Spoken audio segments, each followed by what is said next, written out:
ओम श्री परमात्मने नमः। ध्यानमूलं गुरुर्मूर्ति पूजामूलं गुरुर्पदं मंत्रमूलं गुरुर्वाक्यं मोक्षमूलं गुरुर्कृपा। ओम शांति शांति शांति। श्वेताश्वतर उपनिषद, जिसकी व्याख्या स्वामी अखंडानंद सरस्वती जी की है। प्रवचन 9। विषय है जगत कारणता के विकल्प और समाधान। बात ध्यान की चल रही थी। आगे है, एक आश्रम था प्रयागराज में और लोग वहाँ जाते थे दर्शन करने। नाम हम नहीं लेते हैं।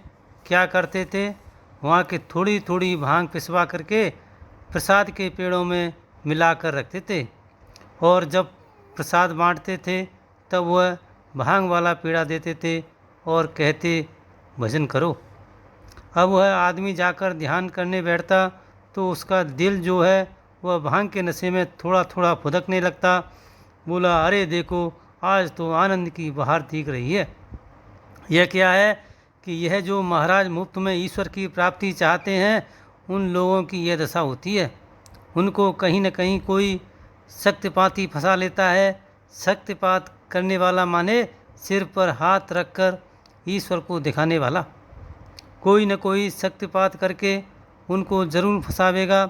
और महाराज, जो लोग पांव रखने के लिए साथ में आसमान की ओर देखने लगते हैं, माने ईश्वर पर उनका पूरा भरोसा नहीं है।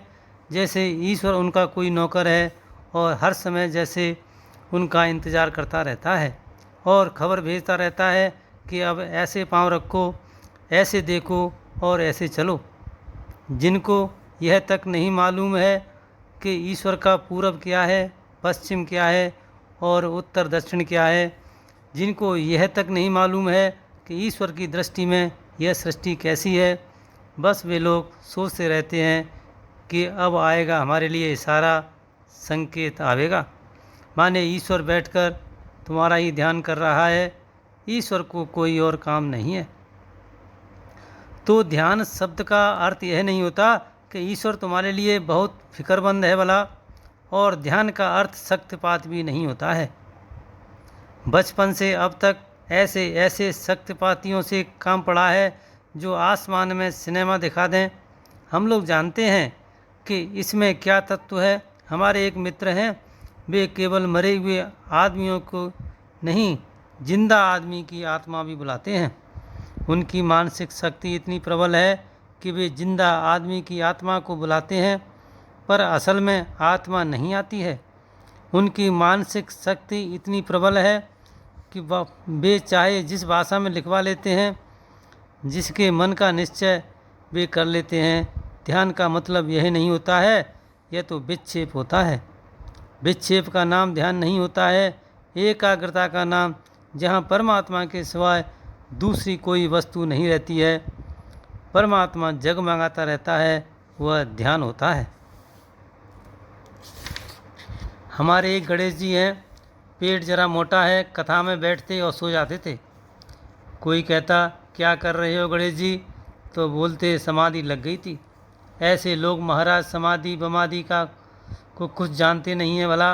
अब गीता प्रेस से रामचरितमानस प्रकाशित होने वाला था तो महाराज एक सज्जन आए, नाम तो नहीं बताएंगे क्योंकि दुनिया में मशहूर हैं।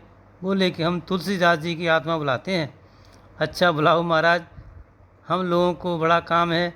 रामचरितमानस की चौपाई कितनी, दोहे कितने ज़्यादा कितने कम। गोस्वामी तुलसीदास जी अपने आप ही बता जाएं तो क्या बुरा है। अब महाराज बड़ा विचित्र हुआ। गोस्वामी तुलसीदास जी आए और बोले कि यह पाठ भी गलत, यह पाठ भी गलत, यह पाठ भी गलत। ऐसा खंड खंड किया कि देखकर हम लोग तो डर गए। रामचरितमानस जब निकला था तब मैं गीता प्रेस में था। उसमें जो तुलसीदास जी की जीवनी छपी है वह मैंने लिखी थी, और नंद दुलारे वाजपेयी और गोस्वामी चिमनलाल जी दोनों मुख्य रूप से पाठ का निर्णय करते थे। कांप गया गीता प्रेस उस संदेश को देखकर। बड़े मशहूर आदमी दुनिया के। फिर यह हुआ कि ऐसे तो काम नहीं चलेगा, अब दूसरे के पास चलो। इस बात को छिपा लिया कि इन्होंने क्या काटा है।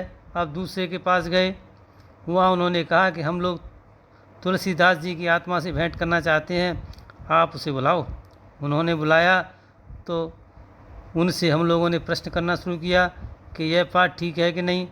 तो पहले वाले तुलसीदास जी ने जो काट दिया था, दूसरे ने वह सब ठीक कर दिया।